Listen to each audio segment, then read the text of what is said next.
তেওঁ আহে নিঠৰ দেশত ৰং সানিবলৈ। মই বাৰে বাৰে প্ৰেমত পৰো ৰঙাৰ, ৰঙা মোৰ বৰ প্ৰিয়। তেওঁ আহে নিঠৰ দেশত ৰং সানিবলৈ। মই বাৰে বাৰে প্ৰেমত পৰো ৰঙাৰ, ৰঙা মোৰ বৰ প্ৰিয়।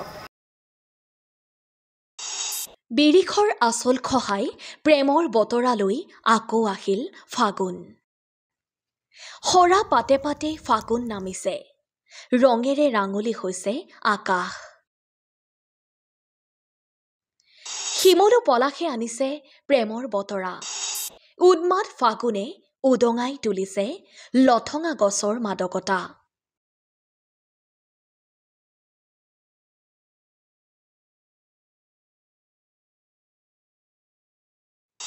ফাগুন মানেই ঢুলিয়ৰি বাটত ৰঙা হালধীয়াৰ সমাহাৰ।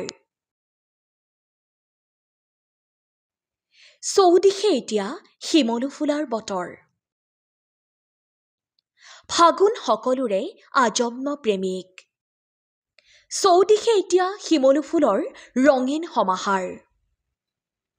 ৰঙা আৱৰণে বৰণীয়া কৰি তুলিছে প্ৰকৃতি। প্ৰকৃতিৰ এই নান্দনিক শোভাই সকলোৰে মন প্ৰাণ ভৰাই তুলিছে। এই দৃশ্য নাৰায়ণপুৰৰ। বাউলী ফাগুন অহাৰ লগে লগেই প্ৰতিজোপা শিমলু গছ যেন হৈ পৰিছে ভৰ যৌৱনা। ৰঙীন ফুলৰ সৌন্দৰ্যই যেন আগজাননী দিছে উন্মনা ফাগুন অহাৰ। ঋতু বসন্তৰ আগমনৰ প্ৰাক মুহূৰ্তত প্ৰকৃতিৰ এই অপৰূপ সৌন্দৰ্যই প্ৰাণ চঞ্চলা কৰি তুলিছে প্ৰতিগৰাকী ডেকা গাভৰুৰ লগতে জীয়ৰী বোৱাৰী সকলোকে। ফাগুনত এটা বেলেগ ধৰণৰ অনন্য অভিব্যক্তি সোমাই থাকে আৰু ফাগুন মাহটো সকলোৰে প্ৰিয়, আপোনালোকৰ হয়তো খুব প্ৰিয়। আৰু ফাগুন আহিলে মোৰ সঁচাকৈ মনত মানে এক অনন্য অনুভূতিৰ সৃষ্টি হয়। আৰু ফাগুনক লৈ সেয়ে হয়তো বহু কবিয়ে মানে ফাগুনক লৈয়ে বহুত কবিতা ৰচনা কৰিছে আৰু ফাগুনক লৈ ৰচনা কৰা কবিতাবিলাকত খুব সুন্দৰ কিছুমান অভিব্যক্তি সোমাই থাকে। আৰু এইখিনিতে মোৰ হাতত এখন নোটবুক আছে আৰু তাত মই মানে ফাগুনক লৈ পেলাই লিখি থোৱা কিছুমান স্তৱক আছে। তাৰে এটা মই স্তৱক অকণমানিকৈ পাঠ কৰি দিব বিচাৰিছোঁ। তেওঁ আহে নিঠৰ দেশত ৰং সানিবলৈ।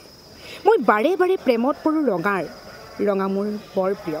কাৰণ এতিয়া পলাশ আৰু মদাৰ ফুলাৰ সময় আৰু পলাশ আৰু ৰঙা মানে মদাৰত থাকে এটা খুব তীব্ৰ ৰঙা ৰং আৰু খুব ভাল লগা।